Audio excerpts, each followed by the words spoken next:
Assalamualaikum warahmatullahi wabarakatuh. Perkenalkan, nama saya Kompol Haryanto, Kapolsek Melati, mengucapkan selamat datang kepada peserta didik baru di SMK Muhammadiyah Melati, Sleman.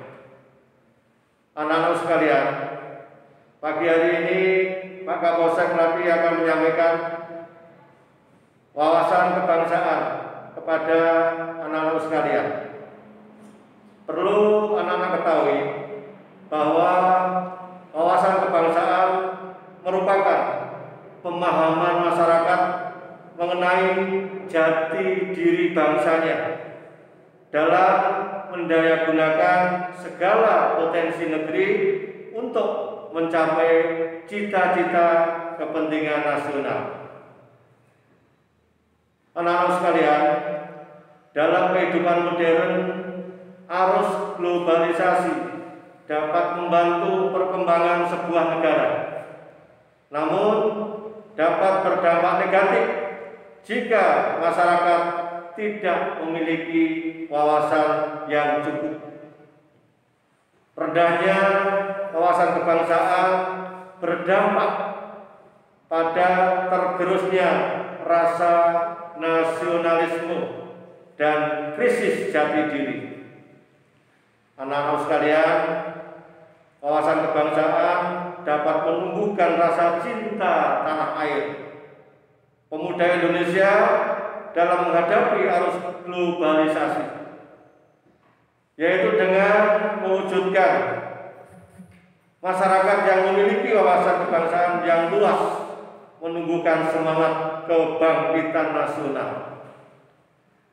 Anak-anak sekalian, pada prinsipnya di dalam memahami wawasan kebangsaan itu kita harus punya landasan. Landasan yang paling utama adalah Pancasila sebagai dasar negara Republik Indonesia.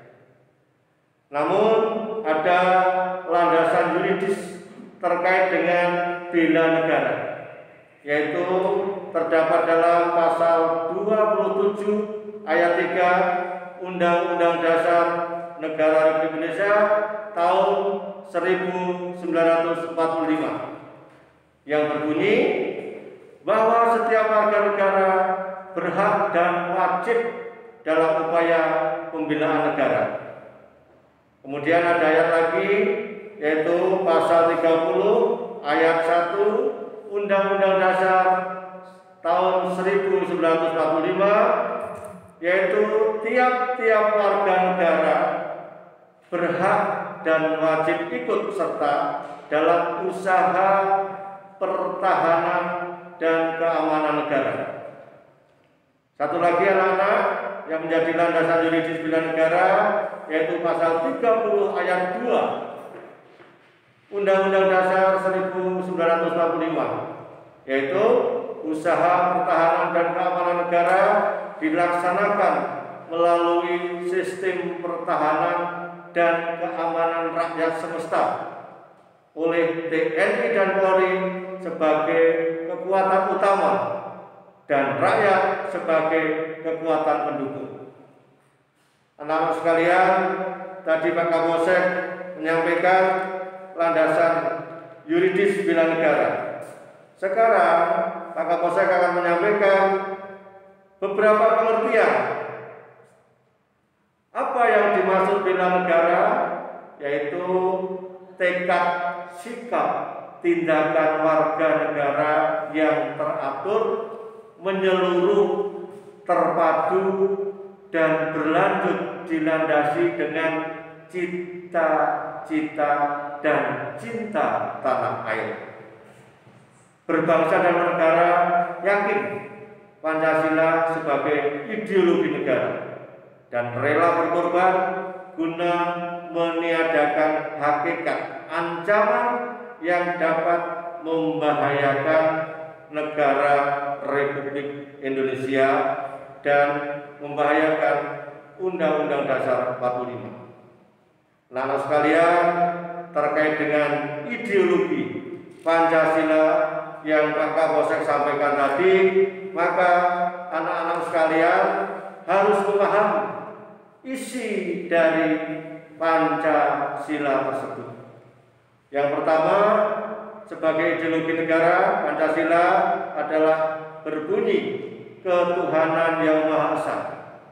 Artinya bahwa kita tidak membedakan baik dan buruk, halal dan haram, hak dan batil. Kita sebagai manusia bisa membedakan mana yang baik, mana yang tidak baik. Kemudian berkarakter jujur, integritas, hormat pada orang tua, hormat pada guru, hormat kepada aturan hukum yang mempunyai etika, sabar, penuh syukur, selalu berterima kasih, dan menjaga keadilan untuk semua orang. Itu arti yang terkandung di dalam ketuhanan yang Maha Esa. Kemudian anak-anak sekalian, yang kedua adalah kemanusiaan yang adil dan beradab. Apa maksudnya? Maksudnya adalah kita sebagai manusia harus berlaku adil, menghormati hak asasi manusia, berkarakter, patuh dan taat, serta beretika, bermoral, mempunyai integritas yang tinggi, menjunjung nilai-nilai luhur bangsa Indonesia, empati terhadap kehidupan orang lain, dan menjaga keadilan bagi semua orang. Anak sekalian, selanjutnya yang ketiga adalah persatuan Indonesia. Persatuan Indonesia mengandung arti bahwa kita harus cinta tanah air, siap sedia membela negara dan kehormatan bangsa, dan menjaga persatuan dan kesatuan negara kesatuan Republik Indonesia. Selanjutnya, anak sekalian, yang keempat adalah kerakyatan yang dipimpin oleh hikmat kebijaksanaan dalam permusyawaratan perwakilan, yaitu bahwa kita sebagai warga negara harus berdemokratis, tidak menang sendiri, tidak ngotot dalam suatu permasalahan, tidak menghalalkan segala cara, dan tidak berbuat yang dapat merugikan orang lain. Kemudian anak sekalian, masuk sila yang terakhir, yaitu keadilan sosial bagi seluruh rakyat Indonesia. Artinya bahwa kita sebagai manusia tidak mementingkan kepentingan pribadi atau golongan, selalu menumbuhkan rasa gotong royong, memperhatikan nasib orang lain, tidak merugikan orang lain, dan memiliki empati dan memberi kesempatan kepada setiap orang untuk hidup layak. Demikian anak sekalian terkait wawasan kebangsaan yang saya kupas. Ideologi kita adalah Pancasila. Anak-anak sekalian, peserta didik baru SMK Muhammadiyah Melati, sekarang Pak Kapolsek akan menyampaikan terkait dengan kenakalan remaja. Anak-anak sekalian, apa yang dimaksud dengan kenakalan remaja? Kenakalan remaja yaitu suatu tingkah laku yang dilakukan sebagian kalangan remaja yang menurut pandangan mereka tersebut biasa dan lazim dilakukan. Padahal perbuatan yang melanggar hukum, perbuatan itu jelas menyimpang dari aturan dari perundang-undangan yang berlaku. Anak-anak sekalian, perlu Bapak sampaikan beberapa faktor penyebab kenakalan remaja, yaitu yang pertama faktor internal, yaitu faktor dari diri anak-anak sendiri. Yang kedua yaitu dari eksternal atau lingkungan dari teman-teman anak-anak sekalian. Dari internal maksudnya seperti apa anak-anak sekalian? Dari internal yaitu bahwa kita ini kadang memiliki krisis identitas. Perubahan biologis dan sosiologis pada diri remaja memungkinkan terjadinya dua bentuk integrasi. Yang pertama, terbentuknya perasaan akan konsistensi dalam kehidupannya. Yang kedua, tercapainya identitas atau peran dari kenakalan remaja yang terjadi karena remaja itu gagal mencapai masa integrasi yang kedua. Kemudian kontrol diri yang lemah anak-anak sekalian. Maka sebagai remaja anak-anak sekalian tidak bisa membedakan tingkah laku yang dapat diterima atau tidak. Maka itulah yang dinamakan kontrol pribadi yang lemah.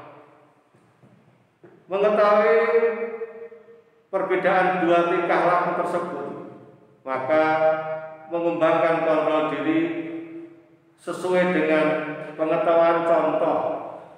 Penyebab kontrol diri yang lemah adalah orang yang selalu memendam masalah dalam dirinya dan anak-anak tidak terbuka alias tertutup kepada semua rekan ataupun mungkin dengan orang tua dan guru.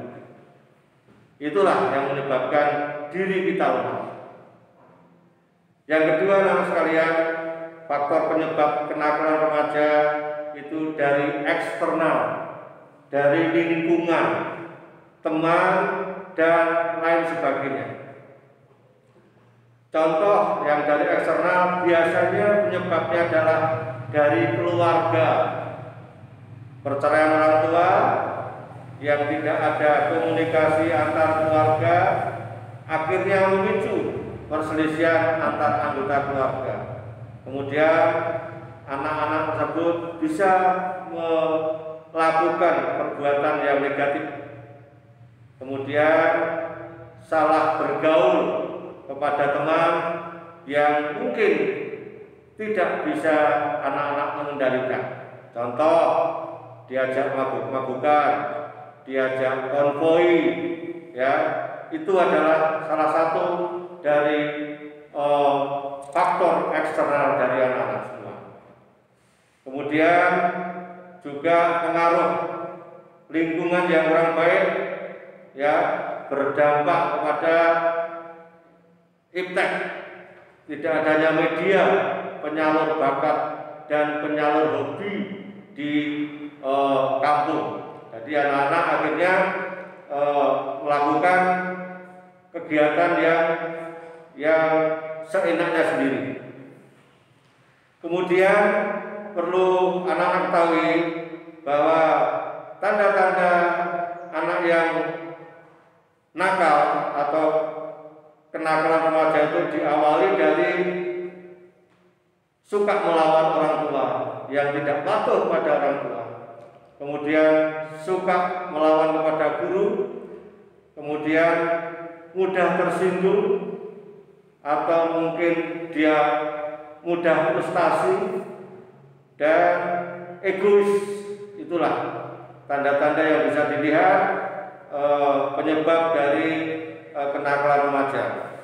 Kemudian kalau kita lihat secara umum anak-anak, tanda-tanda kenakalan remaja itu yang pertama membuat geng, membuat kelompok, dan sering berteriak-teriak, sering mengganggu orang, malas, tidak pernah belajar, hidup tidak teratur, kemudian yang jelas suka berbohong.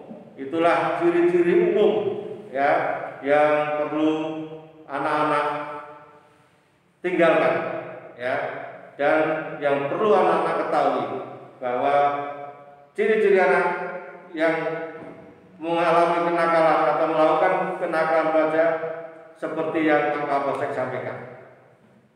Kemudian anak-anak terjerumus di dalam pergaulan bebas dan melaksanakan perbuatan yang melanggar hukum.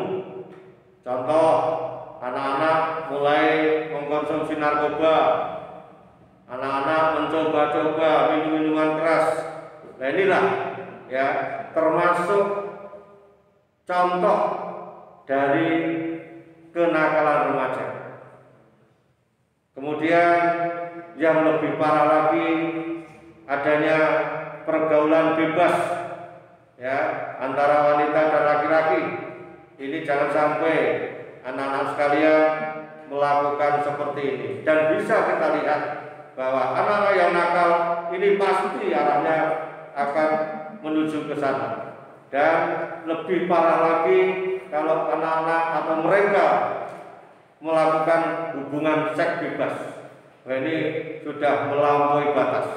Jadi saya mohon anak-anak sekalian untuk selalu berbuat baik, selalu menjaga diri, keluarga, lingkungan, dan sekolah kita, yaitu SMK Muhammadiyah Melati.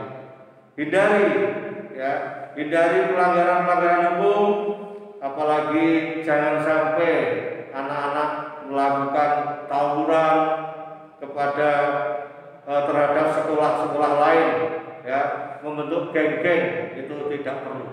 Jadi Pak Kapolsek minta kepada peserta didik baru SMK Muhammadiyah Melati untuk selalu patuh dan taat kepada orang tua, kepada Bapak Ibu guru, dan khususnya di dalam pembentukan akhlak patuh dan taatlah kepada Tuhan, karena bagaimanapun kita ini adalah manusia yang wajib beribadah kepada Sang Pencipta. Saya kira anak-anak sekalian, Pak Kapolsek tidak panjang lebar di dalam menyampaikan, hanya berharap semoga apa yang Pak Kapolsek sampaikan anak-anak bisa mengerti, bisa merenungkan, kemudian bisa melaksanakan perbuatan yang baik dan meninggalkan perbuatan yang tidak baik. Demikian dari Pak Kapolsek, semoga yang sedikit ini bermanfaat. Bila taufiq wal hidayah, wassalamualaikum warahmatullahi wabarakatuh.